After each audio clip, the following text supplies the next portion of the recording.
funciona. Bueno, entonces vean, la hemorragia intracerebral espontánea hace parte de los ACV hemorrágicos. ¿Listo? Los accidentes cerebrovasculares son una patología que es frecuente, se dividen en dos. En hemorragia intracerebral espontánea, perdón, en ACV hemorrágico y en ACV isquémico. El ACV isquémico pues es el mayor, ¿cierto? Ese lo vamos a ver, que lo van a notar ustedes. El ACV hemorrágico se divide en dos: hemorragia intracerebral espontánea, que es la más común, y la hemorragia subaracnoidea espontánea, que es el tema de la otra semana. ¿Listo? Estos temas los dictaban ustedes, ¿cierto? Les digo, estos temas no los detectan ustedes. Estos temas son muy importantes.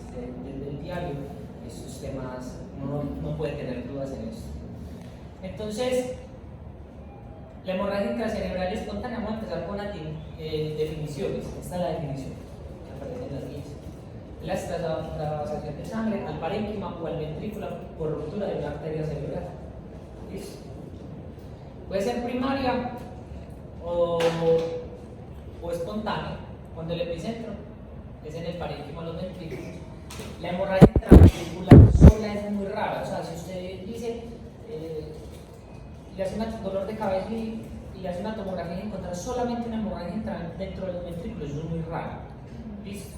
Usted tiene que pensar otras cosas antes que una hemorragia intracerebral espontánea. Entonces, esta es realmente la definición. Es una hemorragia dentro del cerebro. ¿Listo? Dentro del cerebro. Que no sea solo en el espacio subaracnoideo. Que no solo sea en el espacio subaracnoideo. O sea, si usted encuentra un dolor de cabeza, vómito, y usted le hace la tomografía y encuentra una hemorragia subaracnoidea sola, pues no es una hemorragia intracerebral, es una hemorragia subaracnoidea espontánea, sin trauma ni nada. Pero si usted encuentra hemorragia subaracnoidea más un hematoma dentro del cerebro, usted ya dice que eso es una hemorragia intracerebral espontánea con hemorragia subaracnoidea y tiene que buscar la causa de los dos.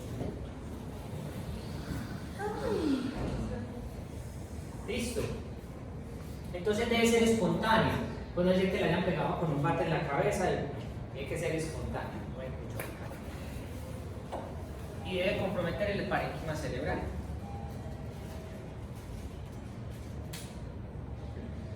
En cuanto a la epidemiología, equivale al 20% de los que se diferencia un ACV y un SB.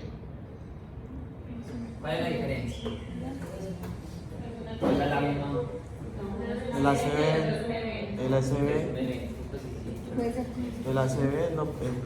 primero que el SB. El ACV sería la parte aguda, y ya el SB sería la enfermedad que quería posterior al ACV. Eso es. El accidente cerebrovascular, cuando se habla de ACV, habla de evento agudo, ya, sangro ya. Los SB hacen parte de todas las patologías, todas las enfermedades cerebrovasculares. Entonces usted dice, ese paciente tuvo un aneurisma y le hicieron un clip hace 20 años, tiene un SB. Listo, tuvo un SB de tipo aneurisma roto que fue clipado en el 2007. ¿Sí me van a entender? Los ACV son eventos agudos. Muy bien. De los dos ACV, hemorrágico e isquémico, el ACV hemorrágico pues es quizás el que produce mayor mortalidad y morbilidad, más que el ACV isquémico. ¿Listo? Mire, a 30 días tiene una mortalidad del 40%, en un año del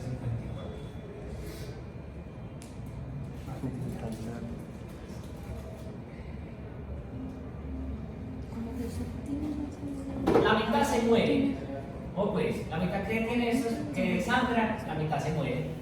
Y 50%. Y después, de ese 50% que resta, por ahí el 40% quedan mal.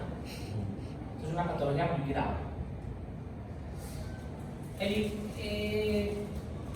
Lo que se ha demostrado, pues que si usted trata bien a ese paciente, impacta en la mortalidad. ¿Listo? Si usted lo enfoca bien y define si ese hematoma es quirúrgico o no, y si es quirúrgico lo lleva a cirugía, si no es quirúrgico, le hace un manejo médico de tomografías y evaluaciones clínicas rutinariamente, a los pacientes les va mucho mejor y se ha disminuido la mortalidad. El problema es que la mayoría de pacientes se deterioran en las primeras 24 horas. Listo, usted dice, tiene hemorragia cerebral espontánea. Bueno, vamos a ver cómo le va. El problema es que en esas primeras 24 horas es que crece el hematoma, principalmente. Y se deterioran los pacientes, principalmente en la primera hora. La principal causa de hemorragia cerebral espontánea es la hipertensión. ¿Listo? Y cada etiología tiene una ubicación anatómica, la cual usted lo hace sospechar. ¿Cierto? ¿Cuáles son los factores de riesgo? Los hombres mayores de 55 años, raza afroamericana, asiáticos, bajo nivel escolar y socioeconómico, pero quizás es más por lo que no se toman los medicamentos. ¿Listo? En cuanto a la etiología, tenemos que la hipertensión y la angiopatía amiloide son la primera causa. La primera es hipertensión, segunda es angiopatía amiloide. Las coagulopatías, miren el 10%, lesiones vasculares, yo puedo tener una aneurisma. Dijimos, una aneurisma rota produce hemorragia subaracnoidea, porque está en el espacio subaracnoideo. Los vasos en el cerebro, principalmente, los vasos principales donde se producen los aneurismas, arteria cerebral, arteria cerebral anterior, el posterior, basilar, están en las cisternas. Y eso es el espacio subaracnoideo. Por eso, si se rompe, sangra el espacio subaracnoideo y se llama hemorragia subaracnoidea. Pero ellos, miren que cuando vimos la anatomía vascular, ellos tienen un recorrido en ocasiones que es intraparenquimatoso. ¿Listo? Entonces puede estar muy contiguo al parénquima cerebral y pueden formar un hematoma en el parénquima cerebral y como está en el espacio subaracnoideo, una parte también genera hemorragia subaracnoidea. Neoplasias también. ¿Listo? Entonces miren. Las neoplasias no todas sangran, ¿cierto? Hay unas neoplasias que son características que sangran. Usted un tumor, usted puede tener una hemorragia intracerebral espontánea, la primera causa es hipertensión, otra angiopatía amiloide, otra una trombofílica, otra que el paciente está sobre anticoagulado con warfarina. Listo, caripirina de ajuste molecular o con anticoagulante nuevo, listo, Pravaroxaban, Epixaban, Entonces usted también puede tener un sangrado intraparenquimatoso, que en la base de ese sangrado son tumor que haya sangrado. Eso sí es más delicado, ¿cierto? Porque si usted se mete a drenar un hematoma y se encuentra un tumor, se embaló porque ya tiene que sacar el tumor. Es una cirugía que no está programada para operar un tumor, que requiere otro montón de detalles, de equipos, para usted llevarlo seguro. Entonces los principales tumores que sangran, los tumores cerebrales se dividen en primarios y secundarios. El primario es el glioblastoma. El glioblastoma sangra, puede sangrar. Se puede tener un glioblastoma, que es el tumor del sistema nervioso central maligno primario más frecuente. Todos se mueren, todos se mueren.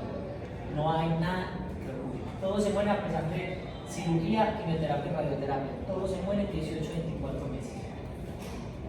Usted lo opera y ya un poquito más de sobrevivir, pero todos se mueren. Entonces, ese puede sangrar. Y de los secundarios, o sea, las metástasis, el principal es el melanoma. Usted tiene un melanoma, se le diagnostica un melanoma, fácilmente hace metástasis cerebral. Y si la hace, generalmente tiende a sangrar. De pulmón, de riñón, de tiroides, el coriocarcinoma sangra mucho. Ustedes de las niñas. Y de los tumores primarios, el adenoma de hipófisis, el macroadenoma de hipófisis, el glioblastoma, el ependimoma, el quiste epidermo y los principales. Les dije que hay una causa que era la angiopatía amiloide. La angiopatía amiloide es una alteración en la angioarquitectura de los vasos, generalmente se da en viejitos. ¿Listo? Y en viejitos generalmente son mayores de 60 años, entre más viejitos más riesgo de que la haga, 80, 90 años. Es porque los vasos se vuelven escleróticos, quebradizos. Cualquier movimiento, cualquier subida de presión, le rompe el vaso donde normalmente no sangraría por el aumento de la presión. Si usted le aumenta la presión y usted va a tener una hemorragia cerebral espontánea, lo que en el sitio anatómico generalmente se da es a nivel de los ganglios de la base. Tiene una hemorragia ahí, se dice, ay, pucha, este sangrado generalmente es por hipertensión. Los tumores son muy raros, que son muy cercanos a los ganglios de la base, aunque hay unos ya. Pero entonces, esa alteración en la arquitectura de los vasos podría darse en esta patología, que es la angiopatía amiloide. Generalmente usted la va a clasificar con los criterios de Boston. ¿Listo? Una angiopatía amiloide probable es un paciente, ¿listo?, que cumple los siguientes criterios: mayores de 60 años, que tengan hemorragias múltiples que están restringidas a la parte lobar, cortical o cortico-subcortical. Si usted tiene un hematoma ahí, usted lo primero que va a pensar es una angiopatía amiloide, y se cumple que tiene mayor de 60 años y tiene ausencia de otra lesión en la que usted sospeche. La primera lesión que usted tiene que sospechar es que sea un tumor. Si usted dice no es eso, va a definir que es una angiopatía amiloide. ¿Usted cómo define eso? Pues tiene que hacer una resonancia, asegurarse que lo que tiene ahí en el lóbulo frontal izquierdo no sea un tumor que sangra. Esa es la principal diagnóstico de diferencia en la angiopatía amiloide. Si un tumor le va a poner muy mal. Si una angiopatía amiloide, pues eso se reabsorbe solo y generalmente nosotros no lo operamos porque sangra mucho. ¿Listo? Entonces, normalmente se estabiliza solo. Localización. Entonces la principal localización, como les dije, la principal causa es hipertensión. Entonces, la principal localización es ganglio basal. ¿Y qué es lo que sangra a nivel ganglio basal cuando a usted se le sube la presión? Las arterias lenticuloestriadas. ¿Listo? Recuerden que la lenticuloestriada o las ramas perforantes van a ir a la sustancia perforante anterior, ramas de la arteria cerebral media y cerebral anterior. Estas ramas van a tener una distribución hasta la sustancia perforante anterior y van a formar, por el aumento de la presión permanente, unos aneurismas a nivel distal de esas arterias, que se llaman los aneurismas de Charcot-Bouchard. ¿Listo? Pequeños aneurismas en las puntas de esas arterias. Acuérdense que esas arterias le van a dar la irrigación a los ganglios de la base. En un aumento de la presión, rompió esos microaneurismas y sangró el ganglio basal. Hay otras, sí, arterias talomoperforantes también se rompen y sangran. Y ramas paramedianas de la arteria basilar. Son más raras, las principales son estas lenticuloestriadas, ganglio basales. Entonces, estas son las ramas que yo les digo. Arteria, acuérdense, carótida interna, arteria cerebral media, arteria cerebral anterior. Miren las ramas lenticuloestriadas de la porción M1 que van a ir al núcleo caudado, al putamen, al globus pálido y sangran ahí. Usted ve el hematoma en esta posición anatómica. Entonces, donde principalmente ocurren estos hematomas son a nivel ganglio basal en el 50% de los casos. Usted sospecha hipertensión. Otro 15% a nivel lobar, ustedes sospechan angiopatía amiloide. En otro caso, pues, un tumor que sangró. Las trombofilias, todas las discrasias sanguíneas también generalmente producen hematomas lobares. Unos en el tallo, listo. Y si es en el mesencéfalo, puede estar asociado a otras etiologías por fuera de hipertensión, pero cuando sangra en la protuberancia, que pueden ocurrir hasta el 10%, o en el cerebelo, también es otra ubicación del sangrado causado por hipertensión arterial. El principal es ganglio basal y la otra ubicación es en el puente de Valolio y en el cerebelo. ¿Listo? Se encuentra hematomas ahí y usted dice, uy, ojo, puede ser sangrado por hipertensión. Cuando usted lo encuentra en el cerebelo, usted tiene que descartar el tumor. Cuando lo encuentra en la protuberancia, generalmente no. Entonces se queda que el tumor sangrado por hipertensión. Obviamente los pacientes en el puente les va mucho peor.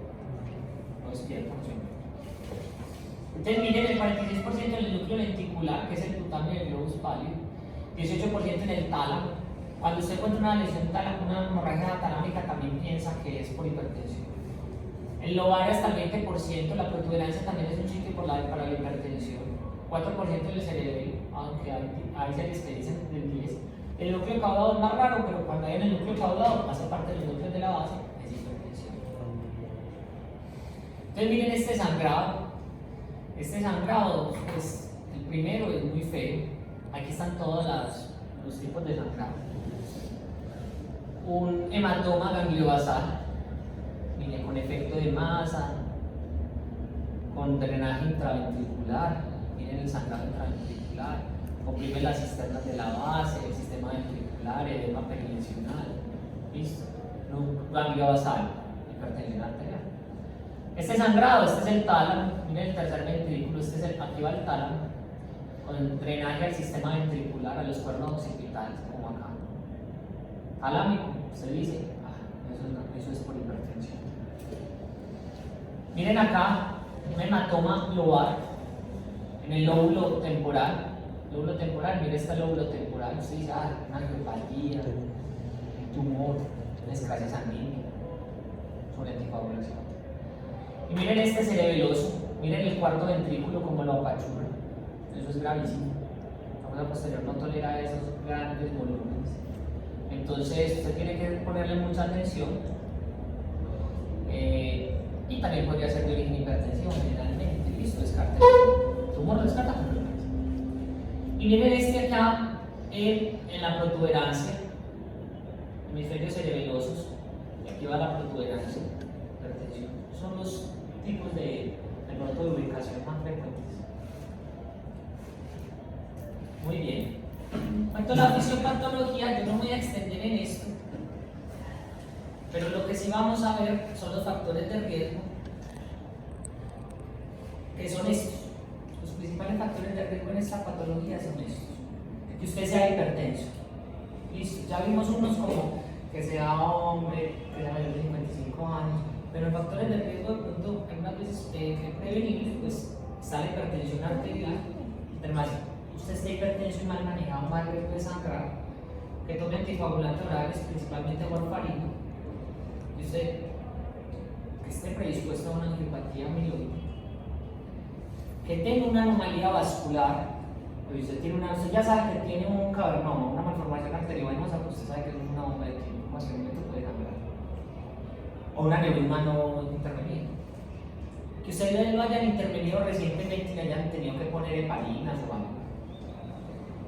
Que tenga un ACV isquémico y que por el ACV isquémico el tratamiento de elección si llega en ventana, en la trombolisis con arteplasa, usted puede sangrar cuando le ponen eso, le rompen se pone venoso, pero se le pone ese sangrado, aumenta la presión, diluye la sangre, inhibe todos esos factores de protección plaquetarios y sangra, es un hematoma y ese es más grave casi.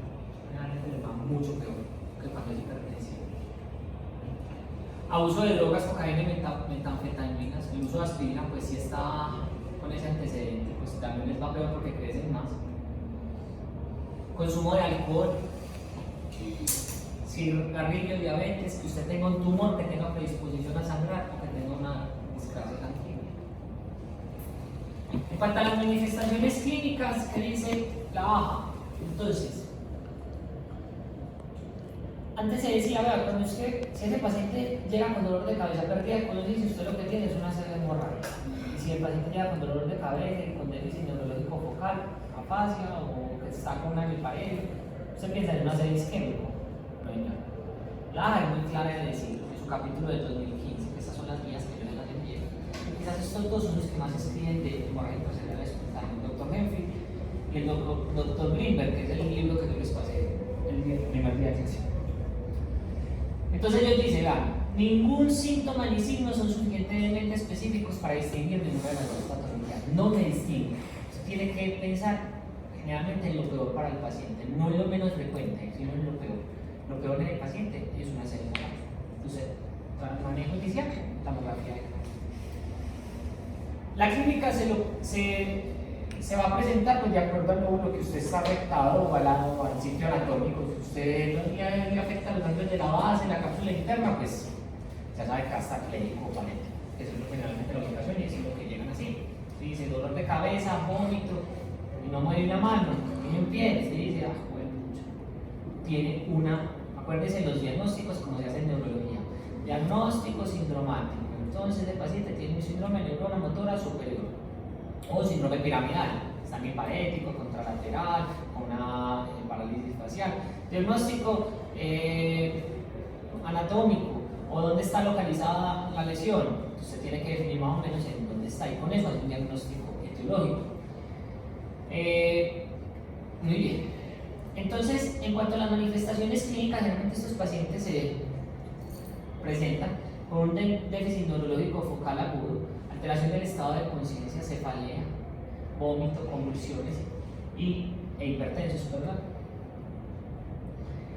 Esto es muy importante. Esto sale en todos los parciales, de hecho. Listo. Factores de riesgo para usted pensar que el paciente tiene una anomalía vascular. Listo. Usted debe decir, hemorragia intracerebral espontánea. Ya le dije, localización, usted más o menos se puede ubicar. Pero si usted tiene esto, se le sale de ese rango en el que usted piensa que es por hipertensión. Si ese paciente tiene menor de 65 años, usted ya no debe pensar que de pronto es de origen hipertensivo. Búsquele otra causa. Listo. Ojo, no estoy hablando de localización anatómica. Listo, ya saben, algo listo. Pero si usted tiene menor de 65 años, búsquele otra cosa. Si es sexo femenino, búsquele otra cosa. Si el paciente no fuma, búsquele otra cosa. Si el sangrado no es gangliosal, si no lo va, búsquele otra cosa, que ahí no sangran las hemorragias hipertensivas. Si tiene una extensión intraventricular, busque otra causa, como una malformación, como un cavernoma. Paciente joven, 15 años, 20 años, 30 años, sangrado, hemorragia intracerebral espontánea, hipertensión, porque el doctor me dijo, no. Usted no puede pensar en un paciente de 25 o 30 años de una hemorragia intracerebral por hipertensión, no lo puede pensar. Usted busca un aneurisma, busca una malformación. Y eso es lo que usted empieza a notar cuando aplica estos criterios. Bueno, y que no sea hipertensión, no tiene coagulopatía y sangró, debe buscar una causa adyacente que no sea hipertensivo. Listo. Criterios clínicos para usted pensar en anormalidades o buscar una anomalía vascular, tipo una malformación, tipo un aneurisma, un cavernoma, lo que sea. Listo. Siempre estos pacientes requieren un estudio de elección que es la angiotomografía, angiotac cerebral o arteriografía, como angiograma o panangiografía, que es lo mismo. Listo. Cualquiera de esos dos usted lo debe realizar en esos pacientes. Debe buscar una anomalía. Y estas son las otras anomalías vasculares, pero por imagen. Yo tengo unas clínicas por imagen que me hacen sospechar otra etiología que sea de origen no hipertensivo. Y es esto: que los senos venosos tengan una hiperatenuación, sean muy hiperintensos en la resonancia o muy hiperdensos en la resonancia. Usted dice, ¿será que es una trombosis? Listo. Usted lo busca, es una trombosis de los senos, que también sangra. Que tenga hemorragia subaracnoidea, grave, le tumba el diagnóstico de origen hipertensivo. Usted, si tiene una hemorragia subaracnoidea, usted no va a decir que eso es de origen hipertensivo. No, se le cae el diagnóstico de hipertensión. Tiene que buscar un aneurisma roto. Listo. Vasos dilatados, calcificaciones alrededor de la hemorragia intracerebral.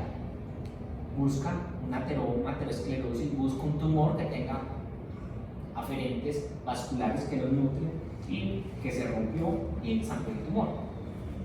Que la localización sea inusual. La usual es gangliobasal. Si es inusual, en otra parte, busque una anomalía vascular. Forma inusual del hematoma.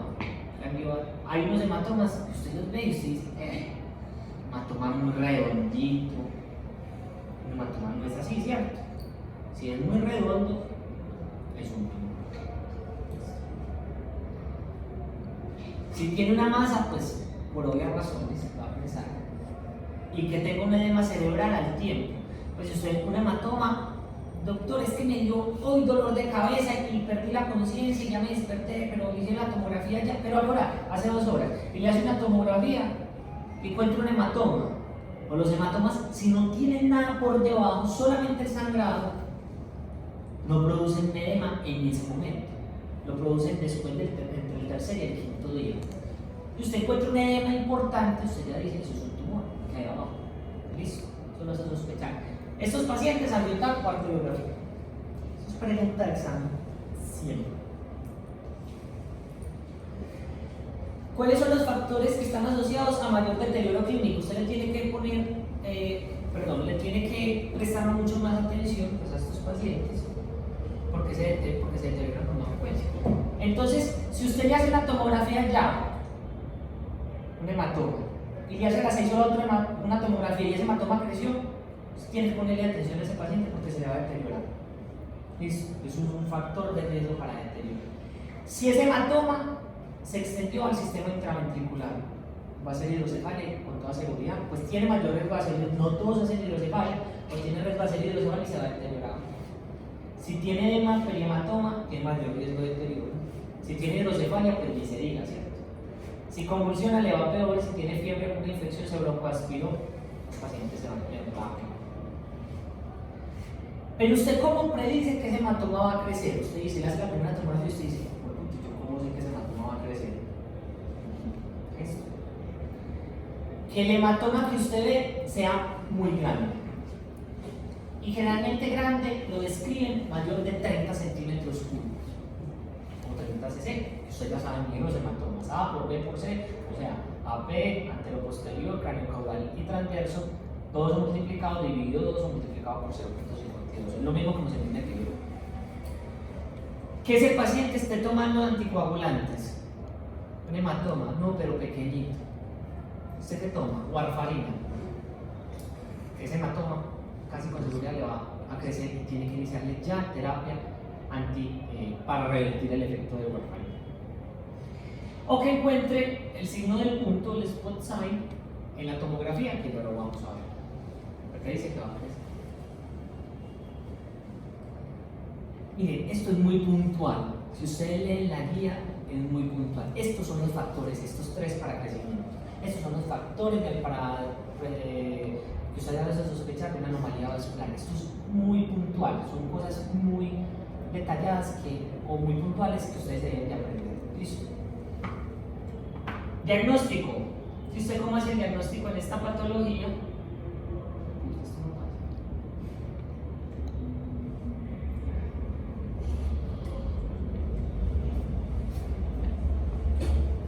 entonces lo primero que usted debe hacer, como todo, el diagnóstico lo va a hacer la historia clínica, lo va a hacer la clínica del paciente, y con eso pues usted, si tiene banderas rojas para cefalea, que es lo que más se presenta en el paciente, pues usted lo que va a hacer es pedirle una neuroimagen. Pedirle una neuroimagen. ¿Y cuál es la neuroimagen de elección? En urgencias, la TAC de cráneo simple. Con eso define, ¿tiene sangrado o no tiene sangrado? Si tiene sangrado, hemorragia intracerebral espontánea, en el parénquima. Si no tiene sangrado, busque otra causa de la cefalea. ¿Listo? Busque otra causa, pero ya no es una hemorragia intracerebral. Muy bien.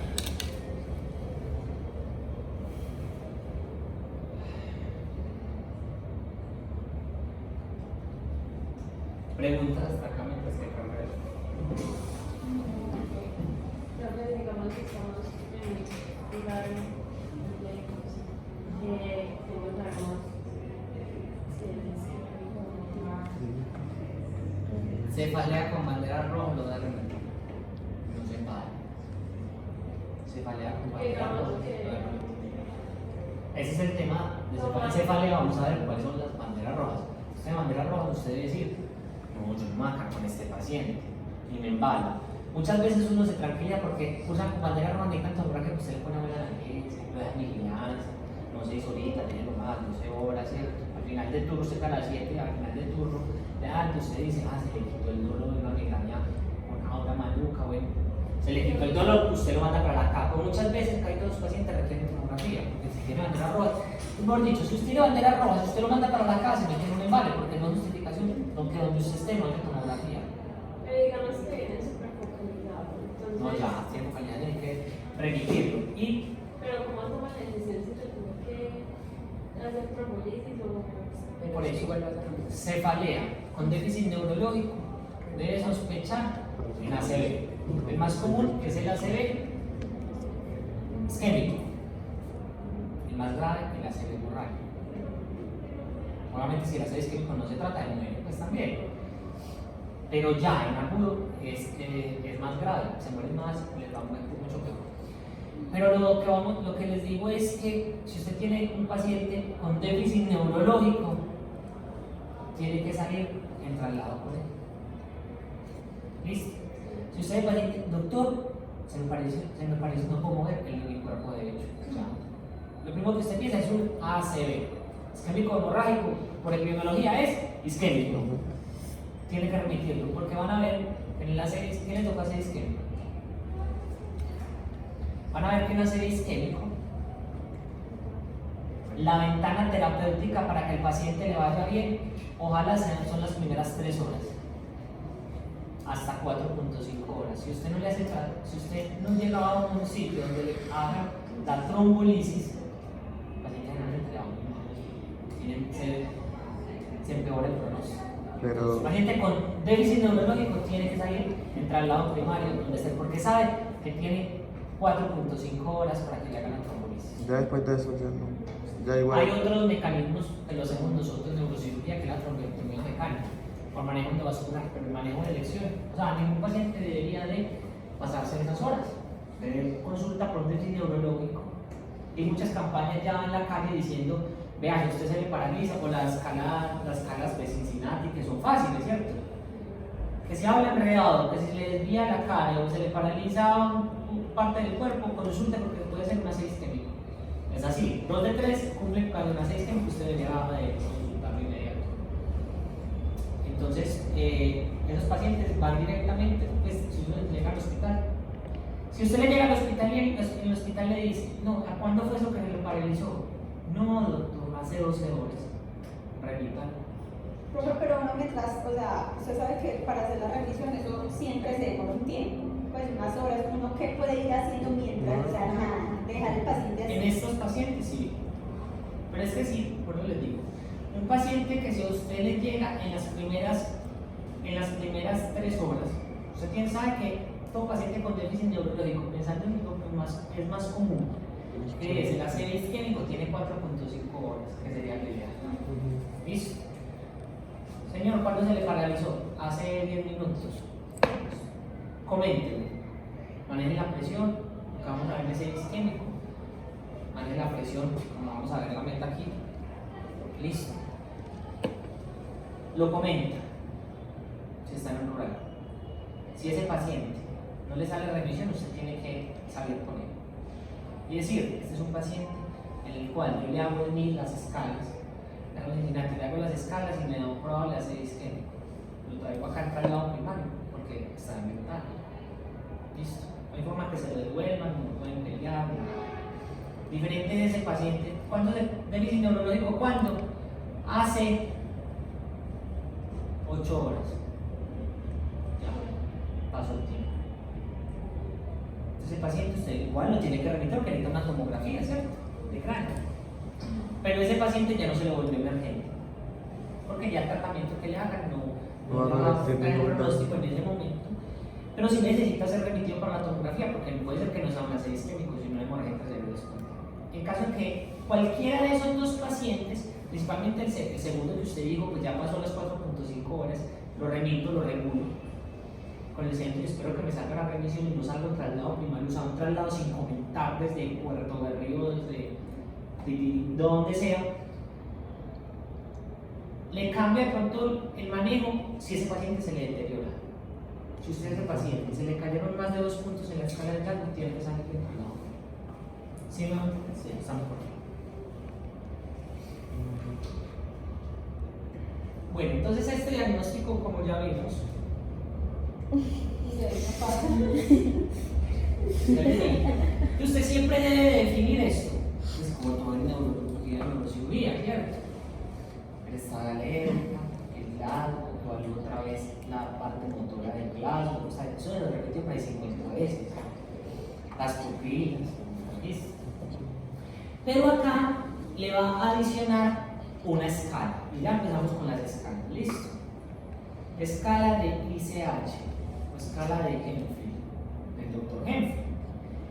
Predice la mortalidad a 30 días. ¿Listo? ¿Qué pacientes se van a morir a los 30 días? Ese paciente, ¿cuánta mortalidad tiene a 30 días?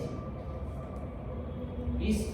La debe de hacer, ya la vamos a ver. Toma el estudio del paciente, es un paciente con déficit neurológico, que usted le hizo historia clínica y por las manifestaciones clínicas tiene, usted sospecha un ACV isquémico, pero no tiene tomografía, tiene que pedirle todos los exámenes. ¿Listo? Todos estos. Gases arteriales, ¿listo? Estudiar muy bien. Plaquetas como si se fuese a llevar a cirugía. Y si ya tiene la imagen, pues ya confirmó o no el diagnóstico, ¿de acuerdo? Entonces, la baja que dice, y esto dice, la neuroimagen rápida, TAC o resonancia recomendada para distinguir el ACV isquémico de la correcta intracerebral espontánea. Una muy buena recomendación con un de evidencia. Listo, hágale una neuroimagen. No espere que yo no sé qué, estabilice a su paciente y llévelo a tomografía. Que tiene resonancia, haga la resonancia. Pero raro que no haya que tengan un resonador y no un tomógrafo. ¿Listo? Entre las instituciones que tienen resonador tienen tomógrafo. En cambio, las del tomógrafo no tienen resonador, hay poquitas. O en su caso, cuando se me dan el tomógrafo en San Vicente. No tengo tomógrafo, necesito hacer una tomografía emergente, le hago una resonancia emergente. Y ellos deben de subir los costos. Eso le hacen esa mujer porque se le dan el tomógrafo. Entonces, TAC de cráneo simple para distinguir las dos ACV hemorrágico isquémico. Entonces, miren, entre mayor sea el tiempo transcurrido entre el inicio de los síntomas y la realización del TAC, mayor es la mortalidad. Usted lo antes posible debe llevar a ese paciente estable a un tomógrafo. Un paciente en ninguna patología, medicina interna, en lo que me pregunte, ningún paciente se traslada inestable a ninguna parte. A ninguna parte, pero le estoy diciendo, a ninguna parte es que usted no puede irse con su paciente. Me explico. Usted no puede estar en Jericó con un paciente hipotenso, maluco, con criterios para intubación y salir con el paciente. Usted no puede llevarse. Se le muere en el camino y se lo cobra. ¿Listo? Se le muere en el camino y se lo cobra. Ese paciente, para todo traslado a cualquier parte, de una institución a otra, al tomógrafo personal, debe estar estable. Que es que está con grados de 7, pero llevamos al tomógrafo y volvemos un niño. Intúbelo, que está hipotenso, suben la presión y lo llevan al tomógrafo y le separan el tomógrafo. Y eso ha mostrado que se muere más. Exacto, si el paciente no se estabiliza, o sea, no se le puede, o sea, no pasa nada, entonces que Hay no que se le hace nada. estabilizar. ¿Qué? No, hasta que estabiliza. Está estable. Si le estabilizan la ambulancia, ese es el que usted corre cuando le montan la ambulancia. No. Estabiliza la ambulancia, sí, porque usted no va a parar o entra al hospital más cercano, aunque sea el mismo primer nivel. O sea, que el corte es primer nivel y baja a Bolombolo, es un caserío que es como un centro de salud, le toca entrar ahí. Si el paciente está inestable, para donde sea. Muy bien. Y usted mira el hematoma, hay dos formas de ver el hematoma, yo no los voy a enredar con más, ¿cierto? Con la medición que realmente el que yo utilizo, pero porque es más fidedigno, que se esté de acuerdo a los cortes, que es lo siguiente: cuente los cortes en los que sale el hematoma. ¿Listo? 27, 28, 29, 30 y mide dos diámetros y lo divide por dos. Entonces, sigamos utilizando el que ustedes ya saben, ¿cierto? A por B por C, dividido 2. Listo. Allí calcula el sangrado. Es spot sight. Entonces el spot sight se realiza con una tomografía contrastada con una digital. ¿Qué quiere decir? Cuando usted le pone el contraste, si ese vaso está todavía sangrando, eso le indica a usted que ese hematoma va a crecer. ¿Se acuerdan como el signo del remolino en T? Esto es similar, pero esto es con contraste. Entonces usted le pone contraste, el contraste, como es arterial, usted le pone un contraste, no se va por la parte arterial después, ese contraste se sale de la parte vascular. Si el hematoma está sangrando, tiene un sangrado activo, porque muchas veces el hematoma, o lo que pasa en un aneurisma, ¿usted por qué dice? Es que usted tiene un aneurisma roto, pues se debería inundar el cerebro de una, pues porque si eso está roto no para, no debería parar. Lo que pasa es que el hematoma genera un efecto de masa como un tapón y le tapa el tomo al aneurisma, y lo mismo pasa acá. Crece hasta que tapa el vaso y deja de crecer, por eso lo tapa. Pero cualquier ese coágulo se mueve, hace un valsalma, todo eso lo bota y vuelve a sangrar, y ahí sí puede ser que nunca pare. Entonces eso es lo que pasa. Entonces usted le hace la tomografía, si ve extravasación del medio de contraste en la tomografía donde está el sangrado, quiere decir que eso va a crecer. Entre más signos del punto tenga, mayor sangra, mayor riesgo de sangrado. Entre más grandes los signos del punto, pues yo tengo un puntico ahí, pues tengo un punto grande, tiene mayor riesgo de sangrar, de crecer el hematoma. Miren pues la mortalidad 3 meses con los que tienen el spot sign positivo es del 43% versus 19% los que no se los va a mencionar. Entonces este paciente, véalo acá, signo de punto, puntico acá. Pero usted le hace la tomografía, este es el hematoma, este, que se ve como gris, así se ve en la angiotada. Así se ve en el angiotada. Y el sangrado, miren cómo se ve activo, punto y punto. Este paciente le va a crecer eso gigante. Entonces nosotros nos decimos a este paciente le tenemos que poner más atención porque le va a crecer y puede fallecer si no lo operamos. Este es un otro paciente. Entonces la primera tomografía, un hematoma como muy talámico, de sustancia profunda blanca. Angiotada, perdón, tomografía contrastada, un punto acá. Miren que si lo ven, ¿cierto? A las 6 horas, ese punto va creciendo y después esa hemorragia, ese hematoma creció. Spot sign por tomografía contrastada. Resonancias. Hay muchas limitantes, el costo, que no esté, la disponibilidad de la resonancia y de pronto el traslado, es difícil. Pero tiene una sensibilidad equivalente al ataque en el diagnóstico de la hemorragia en el agudo. Listo.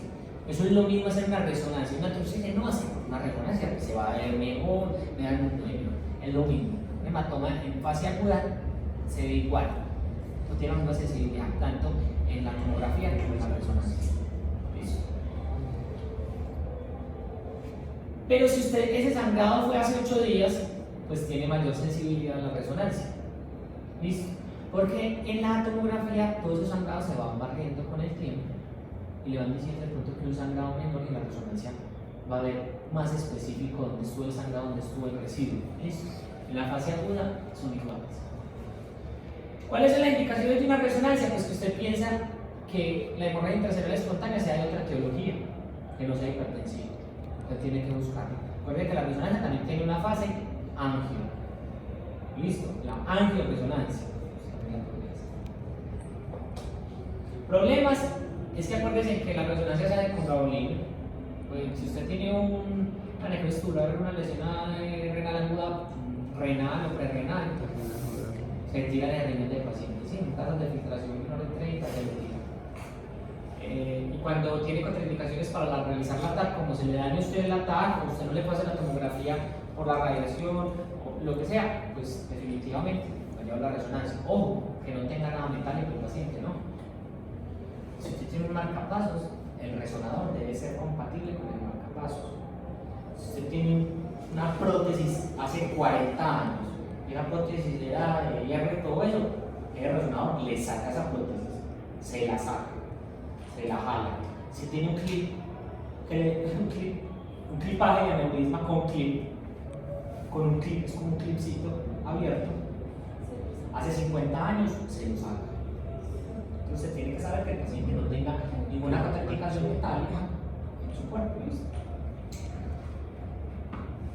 Angiotac cerebral es una imagen no invasiva, es muy buena para ver las relaciones óseas, muy buena para el tratamiento quirúrgico, en caso que usted esté, acuérdense que vimos factores de riesgo para anomalías vasculares clínicas e imagenológicas. Puede hacerle, si no tiene la arteriografía a disposición en el momento porque el radiólogo intervencionista no está y nada, le puede hacer una angiotac para buscar las anomalías y poderlo operar rápidamente.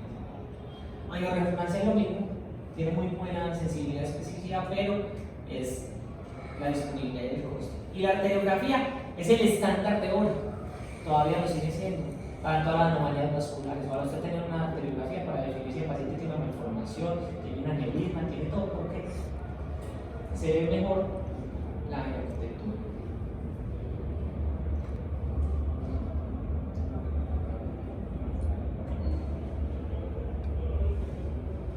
Entonces, cuando usted tiene, hay un examen que se llama venografía por TAC o venografía por resonancia. Cuando usted lo pide, Cuando usted piensa en una trombosis venosa cerebral, ojo, usted se le puede tapar el seno recto, el seno transverso, el seno sigmoide, usted le puede tapar. Eso pasa en las maternas, abortos recurrentes, síndrome de tifosfolípidos, trombofilia, ¿cierto? Niñas que toman mucho anticonceptivo con altas cargas de estrógenos producen trombosis. Solamente trombosis cerebral, sino trombosis. Un paciente joven con déficit neurológico y usted le ve la tomografía y usted dice, pues pucha, una serie isquémico. No, tiene un sangrado, 27 años, tiene un sangrado, 27 años, un sangrado. Dígame dónde está la localización. Fosa posterior al lado de un seno venoso. Muy raro. Al lado de un seno venoso, una niña de 27 años, ¿qué medicamentos toma? Anticonceptivos. Listo. Búsquele los signos de trombosis de senos durales. Las trombosis, cuando el seno se trombosa, ese seno empieza a dilatar como un sifón hasta que se revienta y genera esto, una localización inusual de la hemorragia. Listo. Signos anormales de los senos venosos, un seno que se vea más dilatado, un seno que se ve trombosado y hacen mucho edema cerebral o mucho edema donde esté el hematoma. Y está al lado de un seno venoso, obviamente. Usted piensa trombosis de seno venoso. Las otras imágenes son poco sensibles para diagnosticar una trombosis de los senos venosos o de los senos durales. Principal, si usted tiene la sospecha, debe mandarle una venografía, por tomografía, por resonancia. Ojalá sea por resonancia. ¿Listo? ¿Queda claro? Pregunta de examen. Tratamiento. Bueno. Vean, cada vez que yo les ponía a poner esto, es el mismo artículo, es lo mismo, y nunca pudieron describir esto como lo dice la guía. Esto lo dice la guía, y esto es lo que se lo tienen que aprender. ¿Usted qué hace en la primera hora de ese paciente que le llega al servicio de urgencias? Eso es lo que usted tiene que hacer. Lo dice la estabilice el paciente y revalúe la ABCD, ¿cierto? La ABCD primaria, todas las alteraciones que ponen en peligro la vida del paciente. ¿Listo? Todo. Evalúe al paciente, estabilícelo, está hipotenso, póngale el vasoactivo, no está protegiendo la vida aérea como usted le dé la gana, pero protéjasela, ¿cierto? Haga todo, evalúelo bien. Haga un diagnóstico rápido y preciso mediante la neuroimagen. Si usted está sospechando esta patología, le tiene que hacer una neuroimagen. Es que no hay forma de tratarla de otra manera. Usted no sabe, porque las metas en ACV isquémico y en ACV hemorrágico son diferentes. Incluso entre los dos ACV hemorrágicos, hemorragia intracerebral, que es lo que estamos viendo, las metas son diferentes, incluso de la presión. ¿Listo? Usted tiene que saber a qué está enfrentándose para saber cómo lo va a tratar. Y luego de la neuroimagen, clasifica a ese paciente con el Glasgow y la escala de Henfield o el diseño.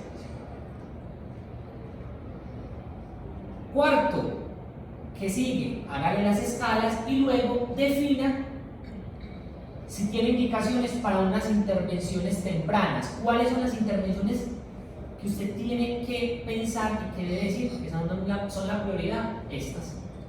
Lo primero, controle la presión elevada. Es el principal factor de riesgo, es uno de los principales factores de riesgo para que crezca el hematoma. Controle la presión elevada, ya vamos a decir cuál es la meta. Si está coagulopático o warfarina, tiene que revertirle eso. O sea, usted dice, tomografía sangró, o escucha. Señor, ¿usted qué toma? No, sí, mi abuelito toma warfarina. Ya, a usted no le importa nada más, no va a esperar el INR, no va a esperar nada y va a revertir a ese paciente. ¿Listo? Listo, si está coagulopático. Y tercero, como siempre les digo, y esto creo que es aplicado para todas las charlas que les he dado, defina si ese hematoma es para operar. No, pongámosle yo no sé qué, no hay no. Si eso es para operar, se ha mostrado que no le sirve nada. La única, si tiene indicación quirúrgica, lo único que le va a salvar la vida es la cirugía. ¿Listo? Presión, corrija la coagulopatía si la tiene y defina si tiene intervención quirúrgica que realizar. Y lo otro es que anticípese a la atención de necesidades específicas, pues obviamente pues si el paciente está con EPOC exacerbado, EPOC sin los requerimientos, pues usted tiene que seguir compensando y equilibrando sus patologías de base, la diabetes, porque la hiperglicemia o la hipoglicemia aumenta la mortalidad de esta patología. Defina el riesgo de la expansión del hematoma, ya vemos los factores de riesgo. Neuromonitoreo integral, todos los pacientes deben ir a unidades de cuidados intensivos. ¿Listo? Muy bien, primera hora, eso es lo que usted debe hacer. ¿Listo? Eso es lo que debe usted hacer. Se lo deben de saber de memoria. La hoja que dice, utilice el score que esté mejor validado para esta patología, para clasificar a estos pacientes y definir su manejo. Este es el score. Score de Henry, está habilitado para nosotros. ¿Cómo clasifica? Según el Glasgow, le da un puntaje 13 a 15, de 5 a 12, de 3 a 4. El volumen, si es mayor de 30 o menor de 30. Si tiene hemorragia no intraventricular, le da un puntaje de 1, si la tiene, si no la tiene 0. Ojo, si la hemorragia es infratentorial, la puntúa en 1. Si no, la puntúa en 0. Si tiene más de 80, mayor o igual a 80 años, puntúa 1. Si tiene menor de 80, puntúa 0. La clasificación va de 0 a 6. Predice mortalidad a 30 días. Si usted tiene un puntaje de 0, tiene mortalidad del 10% a 30 días. Se puede morir, pero es más rápido. A diferencia que si usted tiene un puntaje de 5 y 6, se va a morir, haga lo que haga. Y si tiene un porcentaje de 4, un puntaje de 4, de 100 pacientes, viven 4. Profe, entonces los pacientes de 5 o 6, o sea, como usted dice, haga lo que le haga, no va, pues igual se va a morir, entonces ya no se le hace nada. No le hacemos nada. Pero O sea que- usted se los dice así a los familiares, no, Sí, no se claro. le puede hacer nada y ya. Sí, algo un poquito menos. Más sutil. Pues sí, o sea, Profe. No, e incluso a los que llegan con Genfi o puntaje SH también de 4 tampoco se trata. también se les hace nada. Profe. Es un poco fuerte. No sé, hacer la clasificación antes de repetirlo. Profe, No hay esperanza, esto es muy grave. pues Esto sí, es muy grave. Entonces acuérdese que los que sobreviven, No repetirlo. quedan mal. y 40, de esos 4 pacientes, No. de 100 pacientes, 96 se mueren a 30 días. 4 sobreviven, y esos 4, 3 y medio, quedan más. 3 y medio, sí, claro, 3 y medio.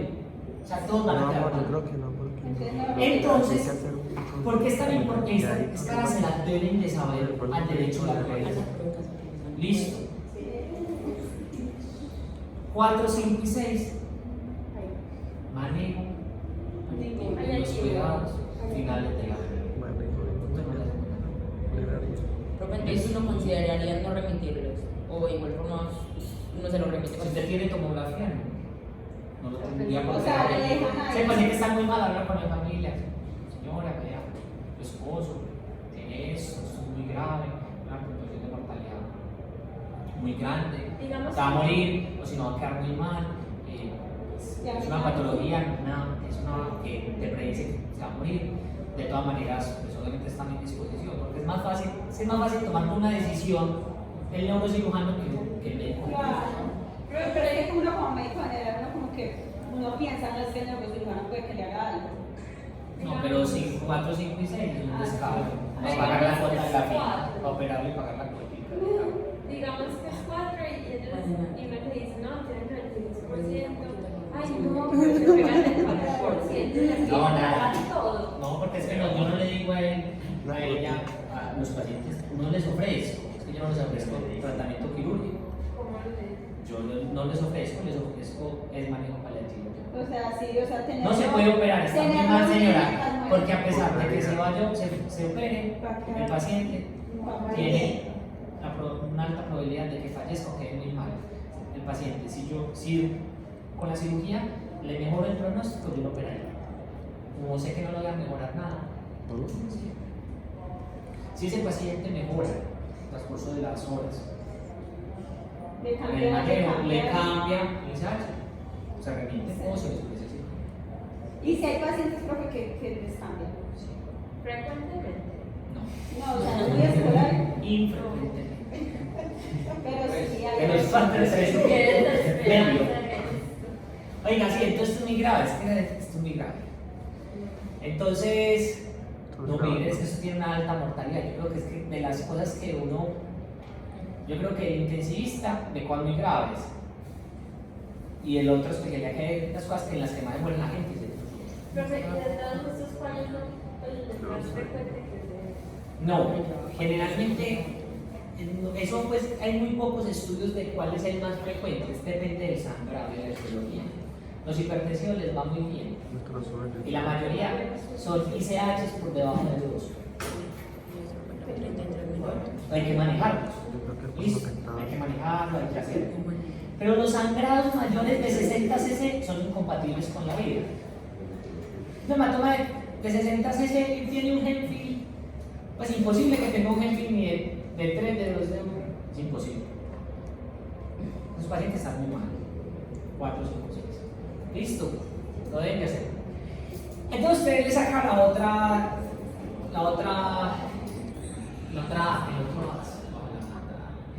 doctor, entonces me pregunto, doctor, ¿usted cómo se llama? La del celular funciona. Mariana, vea, entonces usted tiene al paciente y usted le dice a la familia del 96%, de ese 100% se muere el 96 y el 4 sobreviven, pero 3 y medio quedan muy mal. No me importa, doctora, dale para adelante. Entonces usted le dice, listo, se hace la otra escala, que es de morbilidad. Usted hace la escala y esta es la morbilidad que tiene el paciente a 90 días, de la funcionalidad independiente. Listo. ¿Qué se ha dicho? Que los pacientes con escala de 4, 5 y 6 son totalmente dependientes de su vida cotidiana a 90 días con estos porcentajes. ¿Listo? Bien. Todos quedan dependientes de su familia. Hoy si nuestros cirujanos San Vicente, señora, y yo quiero operar, está muy mal, se va a morir, así tal cual como le dice la doctora. Va a morir, está muy mal. No, doctor, hágale para adelante, como dice mi primo. Hágale. Adelante, vamos, se operen y no sé qué. Sí, señora, entonces, ¿quién lo va a cuidar? El señor. Va a cargar con un tubo acá. Él lo va a levantar, a cambiarlo cuando se haga. Es muy duro. Así es, él raya con lo duro, pues. Pero algunas veces uno tiene que hacer, concientizar de pronto a la familia. Que lo ven como, sí, opérelo, pero ya sí, opérelo, ¿y quién lo va a cuidar? Usted tiene que tomar en cuenta a la familia. Sí, eso se volvió de la familia. Muy malo. Usted cuidar a un paciente que es totalmente dependiente, no sé si alguien lo tiene. Pero a mí me pasó Es muy difícil, entonces usted tiene que, la familia también tiene que definir qué quería el paciente. Profe, Pero yo no los pongo a definir, pues realmente. Porque mi prima, pues yo tengo una prima que le dio, pero ella, o sea, ella tenía pues un porcentaje, o sea, el doctor dijo lo mismo, o sea, no hay nada que hacer. Y mi tía le dijo, no me importa, hágale. Profe, le hicieron y ella de los 7 años bien. Después de los 7 años, o sea, ella recayó y empezó de para atrás y el año pasado pues murió. Pero en ese tiempo que estuve para atrás, o sea, una dependencia. Lo que te digo, ve, hay que mirar primero las clasificaciones que sí se hayan hecho. Estas clasificaciones no son viejas. Ah, ya de pronto, porque eso sí. 2015. Lleva que 2015. Esta clasificación es nueva prácticamente. muy bien. Después diga, maneje la presión arterial. Pues usted ya clasificó, aparte que dijimos, en la primera hora seguimos. Maneje la hipertensión arterial. Entonces, ¿cómo la va a manejar? Principal medicamento para manejar la presión arterial es el labetalol. Listo, todos los estudios están. Esta patología tiene muchos estudios. El Interact, el ATACH, ATACH 1, ATACH 2, Interact 2. Como les digo, que usted se lo sepa, que los artículos que lo envíe sí los describen, pero no me interesa que se lo sepa. La mayoría de estudios están con nicardipino, nosotros no lo tenemos, entonces utilizamos la betalol. ¿Listo? Si usted no tiene la betalol, ¿dónde está? Utilice un nitrato, nitroglicerina o nitroprusiato. El problema es que, ¿sabes qué es lo que eso produce? Hipertensión intracraniana de rebote. Pero si no, utilice que baje la presión, que eso aumenta el hematoma. ¿Cuál es la meta de hipertensión de presión arterial en estos pacientes? Presión arterial sistólica menor de 140. Todos esos pacientes usted los debe tener menor de presión arterial sistólica menor de 140. Los otros estudios no se han puesto, pero sí, menor de 140, pero ¿hasta dónde la bajo? ¿Cierto? Esa es la otra pregunta que uno se podría hacer. Cuando yo pues, empecé a estudiar este tema, estudié por ahí 250 veces. Y la pregunta es: ¿cuánto lo hago? Empecé a buscar y no se ha definido, la hoja no lo dice. Pero los otros estudios con bajo nivel de evidencia, con no tan buen nivel de evidencia de la baja, hablan por lo menos de 110. Entonces, entre 110 y 140. Si ya tiene mayor de 140 la presión arterial sistólica, usted corre el riesgo que el hematoma le crezca. Mantenga la menor de 140, con el beta-luz, el no tenemos. Si no tiene eso, nitroglicerante, ¿no es cierto? No lo tiene que hacer. ¿Ellos qué dicen? Pues vean, si está en 350 y 200, pues no tiene que correr y no tiene que escuchar los velos, sino bájela, tómese el tiempo, tranquilo, que usted le dio su medicamento, menor de 140. Pero si está mayor de 220, está jodido. Bájale ya esa presión que el hematoma le va a crecer en 3, 2, 1 y se la pone su paciente. ¿Listo? Y otra pregunta es entonces, entre los 200 y 220, ¿qué? Pues son preguntas curiosas que no hay que hacer bien, marica, ¿y 200, 220 qué? Marica, ¿qué es esto de estudios, no? Yo sabe, yo no sé, me preguntan 200, yo no sé qué pasa. No hay estudios con 200, 220.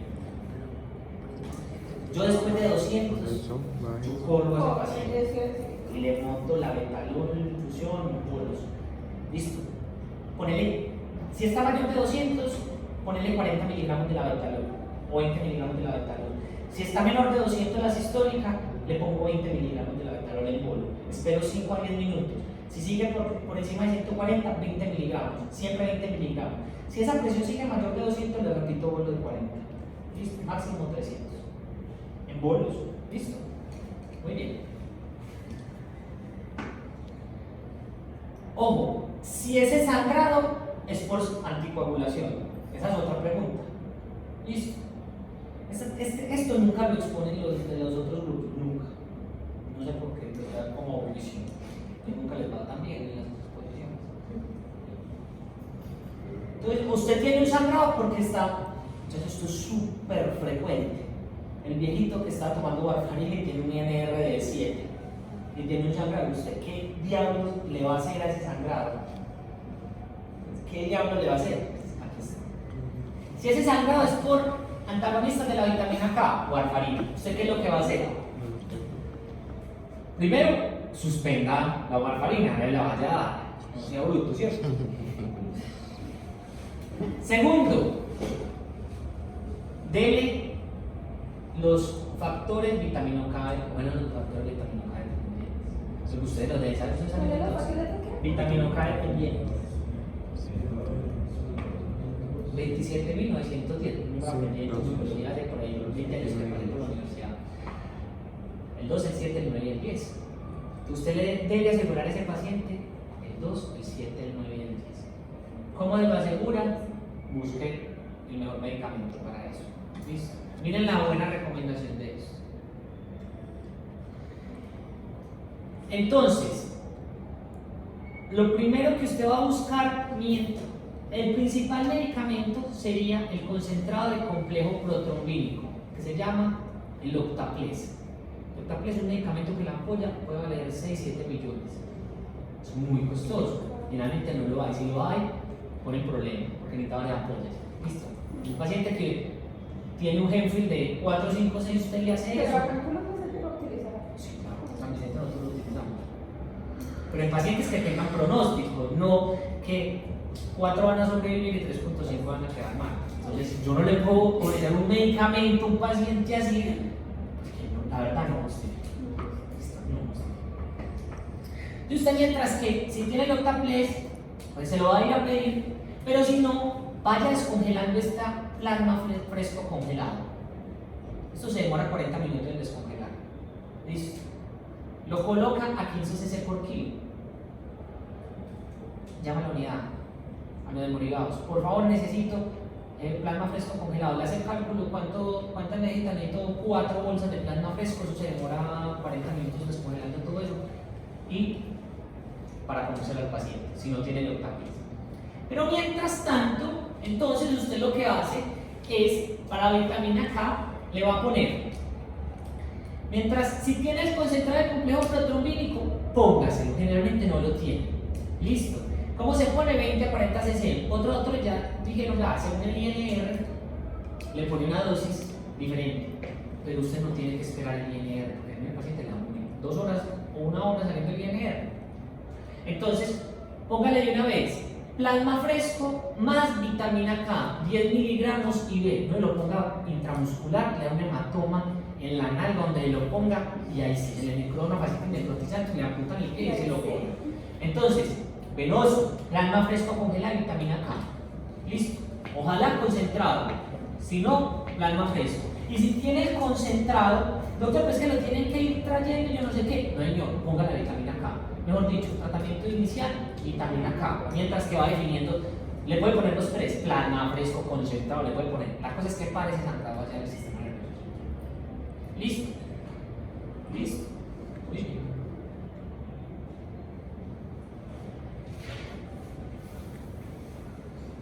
Bueno, entonces, ¿qué hay con el factor 7 recombinante? El factor 7 recombinante es un medicamento muy costoso que, si ustedes me dicen, pues tiene factor 7, es uno de los principales, el vitamina K dependiente, pero no está recomendado para esto, solo ese medicamento, pues no se pone. ¿Listo? Muy bien. Bueno, la otra pregunta es,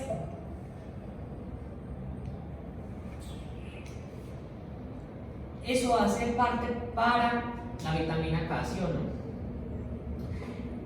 Pues con la warfarina. Pero si ese sangrado, usted le pregunta a su paciente y le dice, ay no, es que el abuelito está tomando aspirina. ¿Qué le va a hacer con aspirina? Entonces, las preguntas que le estoy haciendo, vale, voy a hacer una cosa. Puede que yo se las pregunte a un R1 de neurocirugía y puede que no la sepa. ¿Listo? Puede que no se la sepa, que no haya estudiado toda la vida, que estaría muy larga.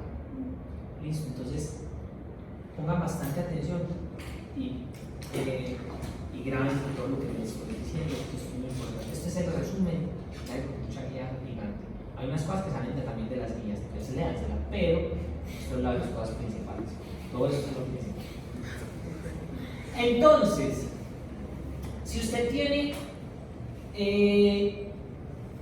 un sangrado y tiene una deficiencia específica de un factor, no sé, una trombofilia, una hemofilia, o lo que sea, tiene, no sé, una deficiencia de cualquier factor con sangrado, pues le tiene que poner el factor que requiere. Listo, si tiene sangrado. Bueno, la otra es ese paciente que recibe aspirina. ¿Sangró? ¿Recibe warfarina? No. ¿Recibe rivaroxaban? No. Hexaban? No, listo. ¿Qué recibe? Aspirina todos los días. 100 miligramos de lo que toman los viejitos todos. No la tienen para matar. Sangró, antiplaquetarios, listo, aspirina, o puede ser clopidogrel, menor de la 2 de 3A, puede ser cualquiera. Antiplaquetarios. ¿Qué hay con eso? La AJA dice, eso es incierto. Nosotros no recomendamos poner nada, no hay nada que pare eso. ¿Listo? No hay nada que lo revierta. Pero en Neurocritical Care del 2018, ellos definen. Si ese paciente usted define que no lo va a operar y está tomando aspirina o clopidogrel o ambos, no le ponga nada. No le ponga nada, la vida media es corta, no le ponga nada. Listo.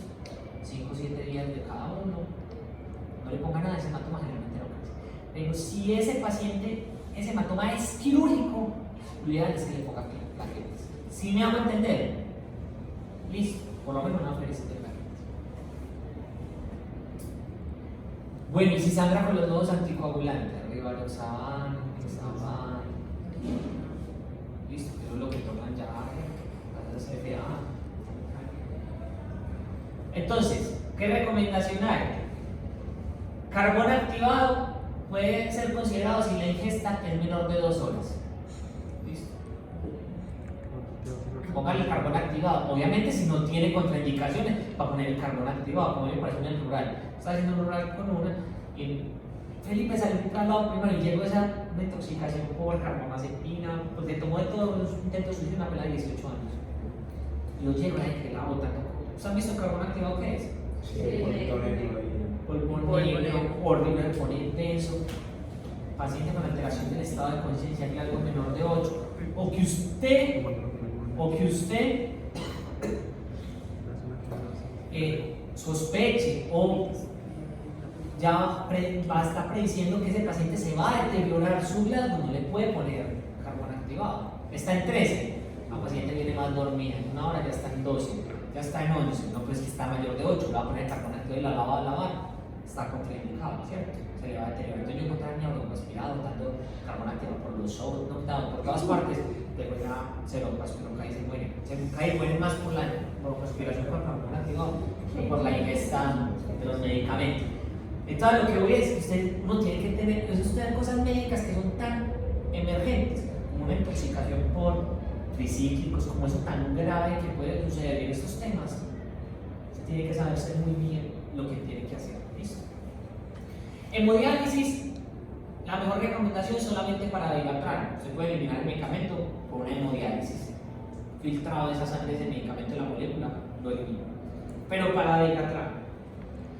Para dilatar, Apixaban, Rivaroxaban, puede utilizar, no tiene el estudio adecuado, no es el mejor medicamento, pero lo que dice la recomendación, si usted tiene un sangrado y quiere tratar de pararlo, póngale concentrado el complejo proteolítico, factor 7, podría ser una opción. Pero mire que es muy pobre la evidencia, pero es la mejor evidencia que hay hasta ahora. ¿Listo? Y ya han salido los antídotos para cada anticoagulante, no en toxicología, pero el mejor estudiado para esta patología, para esta, es este. ¿Listo? El Sumab. ¿Listo? Ese es el mejor. Es el medicamento que se debe debería usar como antídoto para el diabetes. ¿Listo? ¿Queda claro? Bueno, y ese paciente no, le sangró, en un sangrado le estaba aplicando heparina no fraccionada, heparina de bajo peso molecular, la que sea. Tratamiento de elección, sulfato de protramina. Usted le pone sulfato de protramina. ¿Listo? Listo. Ese paciente entró por un ACV isquémico. Trombolisis con alteplasa, se deterioró. Tomografía, hemorragia intracerebral espontánea. Pues ¿por qué? Por alteplasa. Por lo que les dije, no. Listo. ¿Qué debe hacer? Pare la infusión de alteplasa. Póngale complejo de concentrado. Bueno, pídale todos los exámenes primero, ¿cierto? Como ellos dicen. Llévelo a ataque emergente. Y póngale crioprecipitado 10 unidades. Listo. Y dosis de fibrinógeno si está menor, dosis de crioprecipitado si el fibrinógeno está menor de 200. Listo, es el tratamiento de elección crioprecipitado si está fibrinógeno menor de 200. Póngale ácido tranexámico y llame al neurocirujano. Eso dice la AJA 2018. En la guía de ACV isquémico, que en la guía de ACV isquémico, si les toca leérsela y esa es muy larga. Ah, no, yo no se las mandé. 300 páginas. No, yo les mandé, pero no la tienen que mandar, yo les mandé unos resúmenes. Pero bueno, esa, en la guía de la AJA de 300 páginas, 2018, sale esta recomendación. ¿Listo? Muy bien. Entonces, la otra pregunta es, ¿usted cuándo le inicia el tratamiento anticoagulante a un paciente que sangró? El abuelito mío estaba tomando warfarina y sangró por warfarina.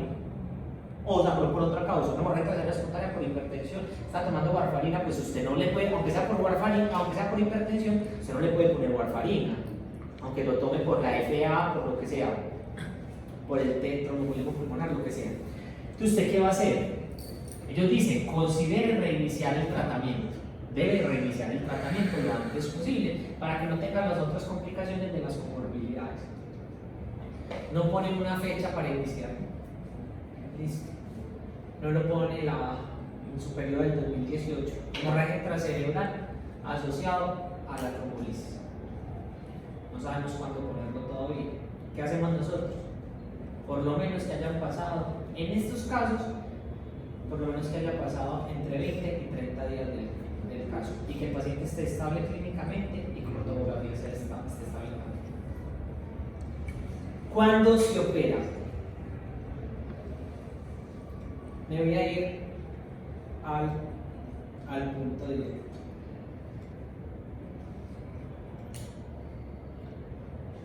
Cuando los hematomas sean lobales y estén a 1 centímetro de la superficie cortical y que ese paciente tenga un deterioro neurológico asociado a ese hematoma. Esa es una de las indicaciones más fuertes para operar el hematoma. Listo. Que sea cortical y que esté a 1 centímetro, o sea, que usted sea de fácil acceso. Listo, la cortical y que tenga deterioro neurológico asociado al hematoma. Que el hematoma esté en fosa posterior y que tenga deterioro neurológico, lo debe operar. La fosa posterior, si no le emite que esté a 1 centímetro, que esté a menos, lo debe operar. Ese mismo hematoma en fosa posterior, en un paciente asintomático que le duele la cabeza, usted dice, se lo opero, pero si mide más de 3 centímetros, o ese hematoma le produce hidrocefalia por compresión del cuarto, o ese hematoma mide más de 3 centímetros y le pone irregular el cuarto ventrículo, eso le predice que el paciente se va a deteriorar y lo debería de operar. Indicaciones quirúrgicas. A esos pacientes ustedes les tienen que correr. Bueno, la otra cosa es ustedes, pues, ¿qué se ha demostrado? Pues esto no se los voy a preguntar a ustedes, ¿cierto? Craniotomía o cirugía mínimamente invasiva. Craniotomía es abrir, mucha que tal el cráneo. Cirugía mínimamente invasiva, drenar el hematoma con un huequito, meter una aguja y chuparse toda esa sangre. No es un tumor, no es nada, es un hematoma y ustedes se lo aspiran. ¿Qué se ha demostrado en los últimos artículos? Esto es un trépano, lo común que nosotros hacemos. Una herida de 3 centímetros, bisturí, iniciador, hueco, el orificio y trépano, dura madre, la quito, la quemo, meto la aguja hasta allá, dreno, se acabó la cirugía. O abrir al paciente, grande. ¿Qué han demostrado los estudios? Cirugía mínimamente invasiva. ¿Se hace? No se hace. ¿Por qué? Porque la cirugía mínimamente invasiva necesita un cabezal que es especial, que es el de estereotaxia. Y casi ningún hospital lo tiene. Por costos, son muy costosos. Yo lo averigüé, no para comprarlo. Sí, porque hay una neurocirujana que lo tiene. La de Río Negro, la Centro de Especialidad SEADOS, pero pues la doctora Adriana López, que es funcional. Ella trabaja como neurocirujana funcional, pone electrodos de estimulación profunda, en todas las cosas, así. Y ella trabaja 15 días acá y 15 días en Canadá. Y así se pasa el resto de la vida. Entonces, tiene el marco de ella. Entonces, un marco vale como 2.000 millones. Vale como 2.000 millones. Entonces, pero es una muy buena opción. Entonces, el neurológico también tiene el marco propio. Tiene el marco propio, el Instituto Neurológico. Río Negro lo tiene, centro especializado lo tiene, pero es del autor y se me equivoco. Y ya lo tenía cuando le da la gana. Y ya. Entonces siempre hay que alquilarlo. Usted hay que llamar a la gente. Pero la alquilada también es cara. Yo no sé cuánto le pueden alquilar a los hospitales. Pues le va a dar por ahí 1.500.000. No, Pues sí, me parece barato para lo que Yo vale. dije, va a estar por ahí 100 millones la Sí, alquilada. pues para lo que vale, es regalado 1.500.000. Bueno, entonces recientemente salió este artículo que quizás es el que ha venido manejando la parada después de la baja. Y es esto, es un artículo largo, yo no me voy de pronto a extender en esto porque es quizás más de un manejo de nosotros, muy específico, que los pacientes antes no se operaban, porque la mayoría son hipertensivos y la mayoría son los ganglios de la base. Y un hematoma que mide más de 30 centímetros, que tenga una indicación grande, que haya deterioro neurológico, que tenga compresión del sistema ventricular, tiene indicación quirúrgica, pero se metían a operarlos y como está ya profundo, usted empieza a aspirar el hematoma en los ganglios de la base, y también se aspira el hematoma y los ganglios de la base. Entonces el putamen, el globus pálido, todo se va. Entonces usted dice, ¿para qué opera este paciente? Entonces ese artículo dijo, vean, les voy a decir los hematomas que son de manejo conservador, que dice el artículo. Los supratentoriales, si vienen supratentoriales e infratentoriales. Los supratentoriales, no les haga nada, los puede dejar tranquilo. Que tengan Glasgow mayor de 13 o que tengan Glasgow menor de 3 y 4. Mayor de 3 porque están muy bien, 3 o 4 porque están muy mal, no les haga nada. Y que ese volumen sea menor de 30 cc. Listo, sin deterioro neurológico.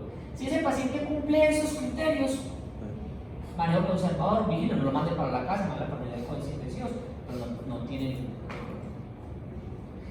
Pero si es infratentorial, listo, lo debe operar si mayor de 3 centímetros, si comprime el tallo cerebral o hidrocefalia, le produce hidrocefalia, o sea, mayor de 3 centímetros, o menor de 3 con deterioro neurológico, en fosa posterior lo debe operar.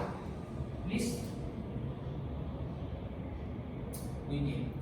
La idea es la siguiente, ya les dije las indicaciones y el manejo conservado.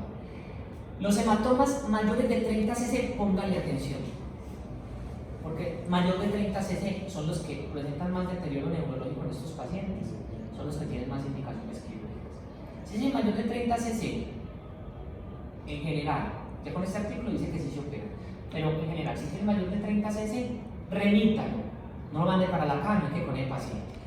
Mándelo para el todo lo deben de remitir, pero el de mayor de 30 cc, lo ideal es que lo vea lo antes posible y no lo suena ni financiero quirúrgico. Listo. ¿Y qué digo este estudio? A esos pacientes, si se operan antes de las 7 horas, les va peor. Y si se opera después de las 24 horas, les va peor. O sea, tiene que meter las 7. A esos pacientes les iba mejor si se operan. En el agudo, ese hematoma está dando. Ese cerebro está friable, no le han hecho manejo, no han pasado los medicamentos, no le han hecho efecto, les va peor. Y después de 24 horas, Ya está posible. listo, 7-24 horas. Y lo otro, pues es lo otro, intervención secundaria. Ya después de la primera hora, ¿qué hicimos? Presión arterial, coagulopatía, indicaciones quirúrgicas, hicimos todo el paciente. Después sigue lo otro. ¿Dónde debe estar ese paciente? En la UCI. Miren, estas son las buenas evidencias en este tema. En la UCI. De la noche. Bueno, ya me acabaron. ¿Cómo va a manejar la presión intracraneana? Bueno, entonces, pues ustedes vieron todo lo que hay que hacer, ¿cierto? ¿Dónde va a estar ese paciente? Maneje la presión intracraneana, defina si requiere anticonvulsivantes, tromboprofilaxis, plaquetas, imagen de control, glicemia, fiebre, infección, monitoreo y la nutrición. Entonces usted lo tiene que definir con el paciente después de la primera hora, para que quede bien manejado. UCI, listo. Presión intracraneana. Defina que ese paciente debe tener una presión de perfusión cerebral entre 50 y 70, si se toca, que sea total. Si usted es médico en una unidad de cuidados intensivos de enlace o de cuidados especiales, como en el Manuel Uribeano, como en el Barrio, pues o sea, hay muchas partes que usted es el médico de enlace de la UCI, nosotros podemos ponerle un catéter intraventricular, neurocirugía, para medir la presión de perfusión cerebral y la presión intracraneal. Usted debe tener estos pacientes de entre 50 y 70 milímetros de mercurio.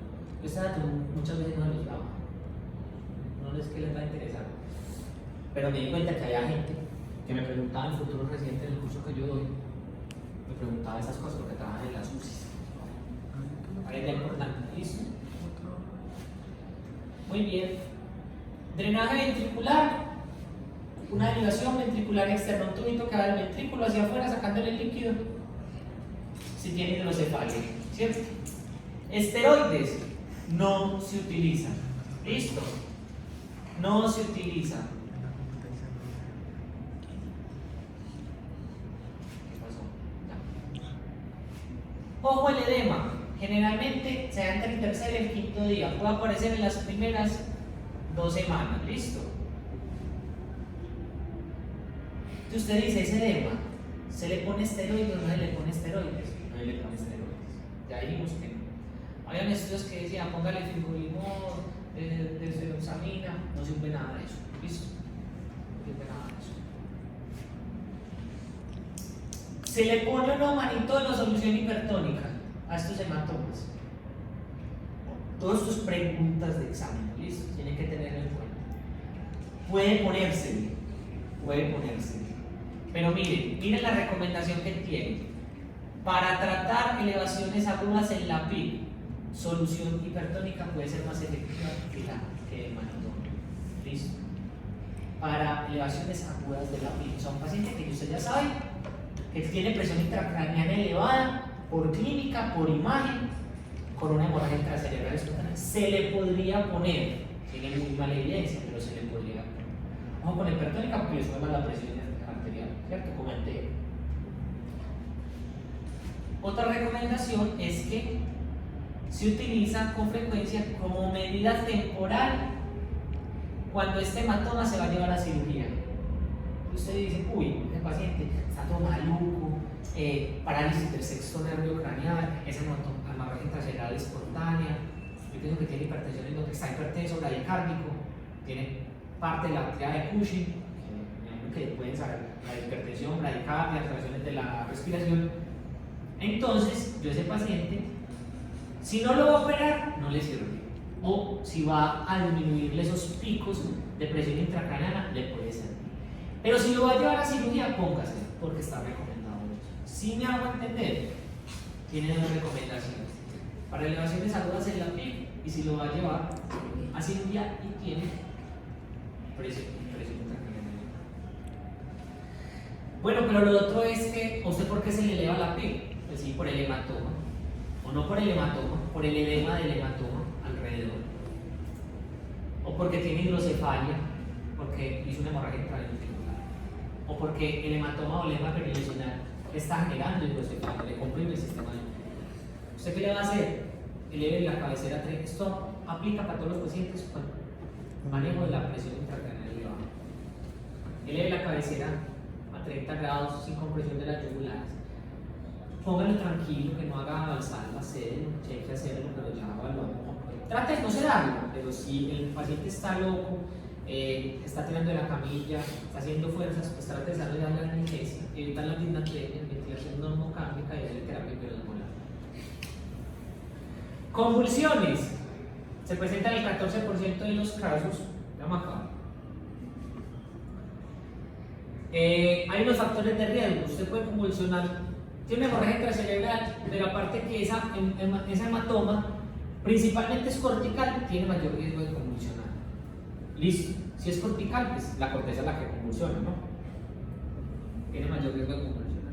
Si le hicieron craniectomía, tiene mayor riesgo de convulsionar. Si está intubado, mayor convulsionan más. Si tiene ventriculostomía, convulsionan más. Y si tiene traqueostomía, convulsionan más. Entonces, indicación de anticonvulsivantes solamente en la convulsión clínica. Quiere decir, usted lo va convulsionando ahí. Hematoma, convulsionó, y usted le hace la imagen y tiene un hematoma intracerebral espontáneo, una hemorragia intracerebral espontánea, póngale el anticonvulsivante.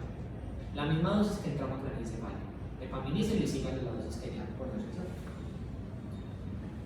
O usted le hace un electroencefalograma, usted dice, ese paciente está entubado, está todo maluco, todo disautonómico. Electroencefalograma, le reportan convulsiones, trátelas. O sea, entonces, convulsiones clínicas o eléctricas, hay que tratarlas. Ese hematoma está gigante, qué hematoma tan grande, es cortical, todo eso. ¿Se trata o no se trata? O sea, profilácticas, no se trata, no se trata. Las hemorragias intracerebrales espontáneas convulsivantes profilácticos no se utilizan. ¿Listo? Claro.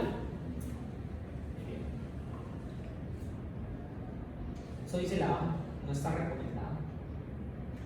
Tromboprofilaxis. Pues un paciente con un sangrado activo usted no le puede poner heparinas, pues nada con sangrado activo, ni un teco, ni nada. Usted les pone unas medias de compresión, las medidas de compresión de mágica intermitente, ¿cierto? Que son como unos tensiómetros que ponen en los pies hasta la salud. ¿Listo? ¿Cuándo pasa esa tromboprofilaxis física a una farmacológica? Cuando usted por imagen esté seguro que ya pasó, que ya no creció el hematoma, la hemorragia, clínicamente esté estable y ojalá hayan pasado entre 1 y 4 días. No hay como evidencia. Si usted ya a las 24 a 48 horas ya vio que cesó el hematoma, no se deterioró el paciente, le puede pasar a heparinas, pues. Yo generalmente los dejo 3 días. 3 días. Hemorragia intracranial, 3 días. Controlando la presión, todo eso, controlando la tomografía, control no, clínicamente bien. Le inicio. ¿Cuándo le hago una imagen de control? No está claro. Venga, no, yo mejor le hago a las 6 horas. ¿Cuándo la va a hacer? No tiene una indicación de usted hacerle una imagen a las 48 horas. ¿Cuál es la mejor indicación? La clínica. Lo que sí sabemos es que usted debe estar seguro que el hematoma no creció. La del ingreso y antes del alta. Hay 2 tomografías seguras, una de ingreso y una antes del alta. Si hay deterioro clínico entre estas, hay que hacerle una nueva imagen. ¿Listo? ¿De acuerdo? O sea, la imagen de control es la clínica del paciente, según la clínica. La glicemia. ¿Qué glicemia es la meta en estos pacientes? No más carreta. Listo. Ojalá esté menor de 180 y si está menor de 140 mejor. Esos son estudios hechos en pacientes críticamente enfermos, en pacientes de unidades de cuidados intensivos extrapolados para pacientes con hemorragia intracranial. Meta menor de 180, pero si usted lo puede tener entre 100 entre 80, perdón, y 140, mucho mejor. Eso disminuye la morbilidad del paciente y la mortalidad. Estos pacientes, miren la baja que dicen, no, pues no hay dato, pues como evite la hiperglicemia y la hipoglicemia. Ellos dicen eso aumenta la mortalidad. Entonces, el valor es ese, menor de 180, ojalá menor de 140.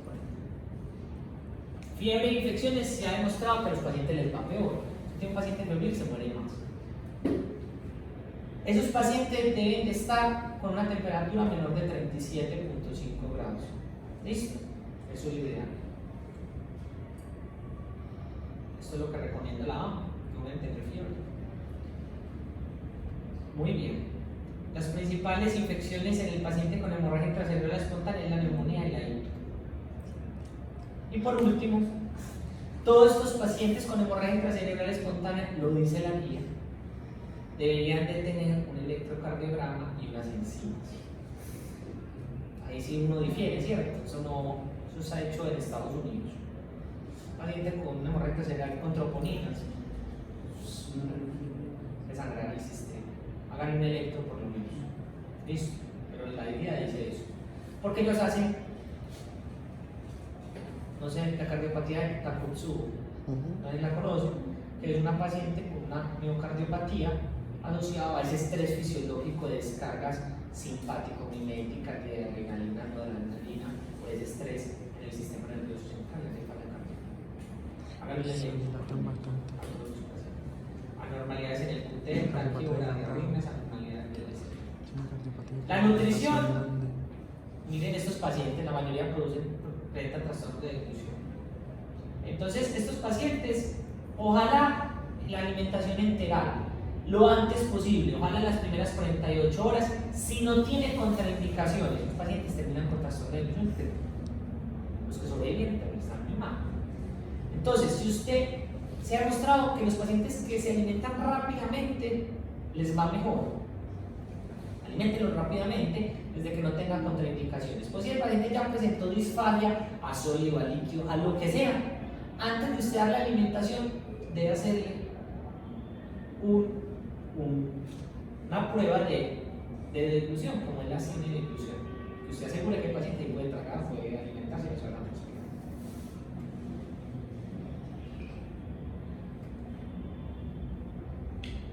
Ácido tranexámico, este es el estudio. Se pensaba que les iba a ir muy bien, muchas falencias en la metodología. Pensé, imagínense, esto no había salido hasta el semestre pasado. Ya salió, ya lo leí, muchas falencias. En el estudio se llama el TUS. Por ahora no se recomienda. Muy bien, preguntas.